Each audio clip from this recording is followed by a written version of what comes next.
सर्वांना नमस्कार. जबरदस्तीचे लग्न भाग 11.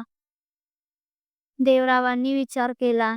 विस्थापित शोधण्याऐवजी भागीदार बनणे अधिक चांगले होते. शौर्य समोरचा विजय. ईशाने मानसीकडे पाहिले. हा माझा प्रोजेक्ट रुद्रचा अंतिम रिपोर्ट आहे. ईका आणि मानसी परत वर्धन हाऊसवर पोहोचले. स्टडी रूममध्ये शौर्य ईशाशी होता. काय रिपोर्ट आहे मिसेस वर्धन? शौर्य तिरस्काराने विचारलं. झाली डील फायनल की तुझ्या भावाने बोलणे की गावकरी अधिक हट्टी झाले? डील फायनल झाली आहे शौर्य, ईशाने शांतपणे उत्तर दिले. पण मी तुमच्या नियम आणि किंमतीनुसार नाही तर माझ्या भागीदारीनुसार केली आहे. तू कसा? ईशाने शौर्यासमोर डीलचे कागदपत्रे ठेवले. वस्तीतील लोक भागीदार बनतील आणि त्यांना स्मार्ट विलेज ऐवजी रुद्र लॉजिस्टिक्स हबमध्ये नोकरी मिळेल. यामुळे त्यांना विस्थापित केल्याबद्दल मीडियामध्ये कोणतेही नकारात्मक वातावरण तयार होणार नाही. उलट वर्धन ग्रुपचे कौतुक होईल. प्रोजेक्ट रुद्रला आता कोणताही धोका नाही, ईशाने आत्मविश्वासाने सांगितले. शौर्यने कागद वाचले. ईशाने डील पूर्ण केली होती आणि ती त्याच्या अपेक्षेपेक्षा कितीतरी पटी अधिक हुशारीने केली होती. शौर्याच्या चेहऱ्यावरचा राग हळूहळू समाधानात बदलत होता. वंडरफुल ईशा, तू माझी पत्नी आणि माझी भागीदार होण्यास योग्य आहेस. डील पक्की झाली. शौर्यने हसून ईशाचा हात हातात घेतला. आता माझ्या वडिलांची फाईल बंद करा, ईशाने आठवण करून दिली. हो, नक्कीच, शौर्यने मानसीला आदेश दिला. मानसी, महेश चंद्रराव आणि प्रकाश राव यांची फाईल कायमची बंद करा. त्यांची सर्व कर्जे आणि घोटाळे वर्धन ग्रुप आता विसरून जाईल. शौर्यने आपला शब्द पाळला, पण ईशाला होतं. हा फक्त एक छोटा विजय होता. खरा युद्ध अजून बाकी होते. मानसी ईशाच्या कानात हळूच म्हणाली. मी तुम्हाला कोड देईन. आज रात्री बेडरूममध्ये NCR कोड. आता माझा आहे. कोड कोड आणि सर्व्हर आणि रागिणीचे दुःख. रात्रीचा गोपनीय व्यवहार. रात्रीच्या जेवणानंतर शौर्य त्याच्या बेडरूममध्ये आला. आज तो समाधानी होता. ईशाने प्रोजेक्ट रुद्र यशस्वी केल्यामुळे तो तिच्यावर विश्वास ठेवू लागला होता. आजपासून तू माझ्या कंपनीचे एक महत्त्वाची ॲसेट आहेस ईशा, शौर्य म्हणाला. तुझ्या बुद्धीने माझ्या अनेक समस्या दूर केल्या आहेत. ईशा शांत राहिली. शौर्यने आपले काम आवरले आणि तो लगेच झोपी गेला. तो गाढ झोपलेला पाहून ईशा बेडवरून उठली. ती हळूच बेडरूमच्या दारापाशी गेली, जिथे मानसीने एका लहान डायरीत कोड लपवून ठेवला होता. मानसीने दुपारच्या वेळी वर्धन हाऊसमध्ये परतल्यावर स्टडी रूममध्ये चहा देताना ईशाला डायरीचा पत्ता सांगितला होता.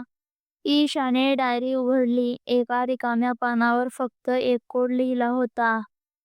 राव इज डेट 2015. हा कोड शौर्यच्या एका जुन्या सर्व्हरचा बॅकअप ॲक्सेस कोड होता, जो मानसीने अनेक वर्षांपूर्वी तयार केला होता. ईशा हळूच स्टडी रूममध्ये गेली. शौर्यने ती रूम बंद केली असली तरी तो बेडरूममधून एका गोपनीय इंटरनल डोअरने जोडलेली होती, जो फक्त मास्टर बेडरूम ॲक्सेसने उघडला जाऊ शकत होता. ईशाने स्टडी रूममधील शौर्यच्या मुख्य कॅम्प्युटरकडे पाहिले. गोपनीय सर्व्हरमध्ये प्रवेश. ईशाने कॅम्प्युटर सुरू केला आणि त्या बॅकअप सर्व्हरचा ॲक्सेस शोधला. तिला लॉकडाऊन ॲक्सेस मिळाला. तिने थरथरत्या हाताने कोड टाकला. राव इज डेट 2015. कोड स्वीकारला गेला. ईशा शौर्याच्या सर्वात गोपनीय सर्व्हरमध्ये यशस्वीरित्या दाखल झाली होती. यात अनेक क्लासिफाईड फायली होत्या, पण ईशाने थेट RR रागिनी राव या नावाच्या फोल्डरवर क्लिक केले होते. त्या फोल्डरमध्ये शौर्यच्या माजी पत्नीच्या आयुष्यातील आणि त्यांच्या घटस्फोटातील प्रत्येक बारीक तपशील होता. Divorce paper 2015. रागिनी रावने शौर्यवर गंभीर आरोप लावले होते, ज्यामुळे शौर्यच्या प्रतिष्ठेवर मोठा डाग लागला होता. तिने शौर्यला मानसिक अत्याचार आणि हिंसक म्हटले होते. File number 2. Settlement document. शौर्यने प्रचंड मोठी रक्कम देऊन घटस्फोट फायनल केला होता, पण या डॉक्युमेंटमध्ये एक नॉन डिस्क्लोजर एग्रीमेंट (NDA) होता, ज्यात रागिनीला कायम शांत राहण्यास सांगितले होते. File number 3. डेट क्लॅरिफिकेट. ईशाला सर्वात मोठा धक्का बसला. रागिनी रावचा मृत्यू 2017 मध्ये एका अपघातात झाला होता. शौर्यच्या नोट. तिच्या मृत्यूने मला शांती दिली नाही. तिचा बदला मी तिच्या संपूर्ण राव कुटुंबावर घेणार. File number 4.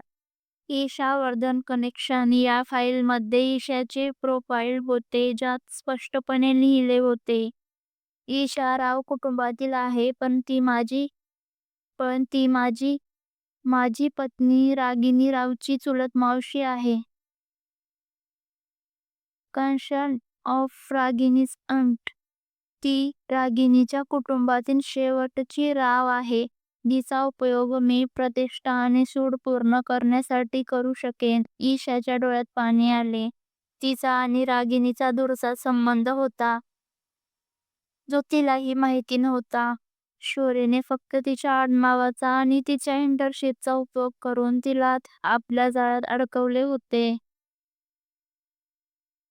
रागिनीचा शेवटचा मेसेज. ईशाला आता रागिनीच्या मृत्यूचा संशय आला. तिने त्या फोल्डरमध्ये एका डिलीट केलेले मेल नावाचा सबफोल्डर शोधला. यात रागिनीने मरण्यापूर्वी शौर्यला पाठवलेला एक शेवटचा ईमेल होता.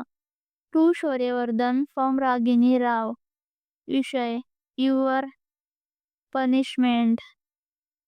शौर्य, तू माझा आणि माझ्या कुटुंबाचा द्वेष करतोस हे मला माहीत आहे, पण तुझ्या क्रूरतेमुळे मी माझा जीव देत आहे. तू मला मानसिकदृष्ट्या संपवले आहेस.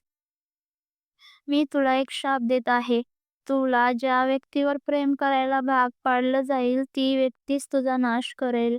मी तुझ्याकडून सूड घेणार नाही, पण नियती नक्कीच घेईल. माझे कुटुंब निर्दोष आहे. मी माझ्या कुटुंबाला आणि माझ्या काकांना राजेशराव मदत करण्यासाठी एक ट्रस्ट तयार केला आहे. माझ्या मृत्यूनंतर या ट्रस्टला फंडिंग सुरू होईल.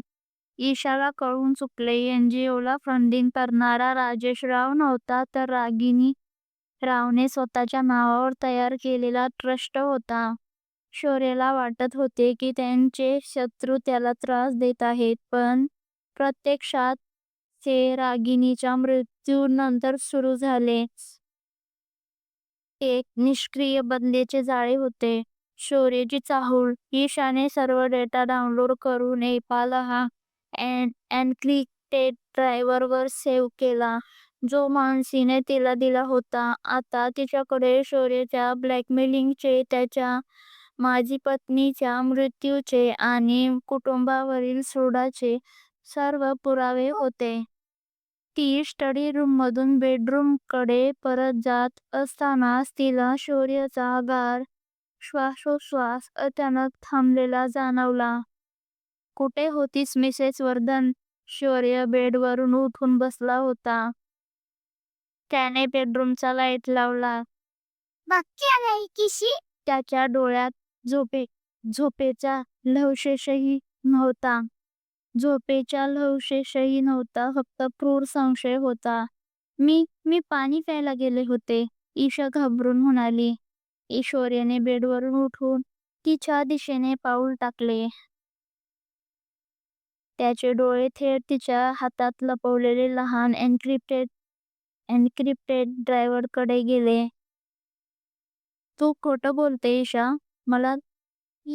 मला माझ्या सर्व्हरवर अनऑथराइज्ड ॲक्सेसचा अलर्ट आला आहे. Code drive is dead. हा कोड तुला कोणी दिला? शौर्यने तिचा हात पकडून ड्राइव्ह हिसकावून घेतला. ईशाचा चेहरा भीतीने पांढरा पडला. शौर्यने ती ड्राइव्ह त्याच्या खिशात ठेवली. तू माझ्यावर विश्वास ठेवण्याचे नाटक करत होतीस. तुला याची खूप मोठी किंमत मोजावी लागेल ईशा. शौर्याचा आवाज थंड आणि क्रूर होता. तुला वाटले की मी इतका मूर्ख आहे की मी माझ्या बायकोवर पूर्ण विश्वास ठेवन? मी तुला फक्त तपासण्यासाठी श्रेष्ठ रुद्र प्रोजेक्टमध्ये घेतले होते.